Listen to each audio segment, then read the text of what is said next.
జిల్లా రాజం నియోజకవర్గంలోని సంతకెవటి కేంద్రంలో గంజాయి విక్రయిస్తున్న ఒక వ్యక్తిని సంతకెవటి పోలీసులు శనివారం పట్టుకున్నారు.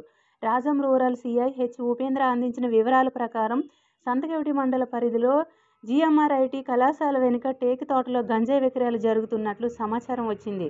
ఈ సమాచారం ఆధారంగా సంతకెవటి ఎస్ఐ ఆర్. గోపాలరావు నేతృత్వంలో పోలీసులు దాడి నిర్వహించారు. ఈ దాడిలో పాలకొండకు చెందిన బొద్దాన దుర్గాప్రసాద్ను అరెస్టు చేసి అతని వద్ద నుండి 1.5 కేజీల గంజాయిను స్వాధీనం చేసుకున్నారు.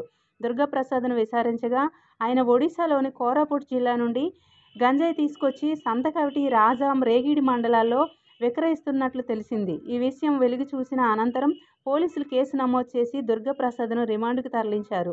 ఈ సందర్భంలో రాజాం రూరల్ సీఐ ఉపేంద్ర మాట్లాడుతూ గంజాయి విక్రయం లేదా వినియోగంపై కఠిన చర్యలు తీసుకుంటామని హెచ్చరించారు.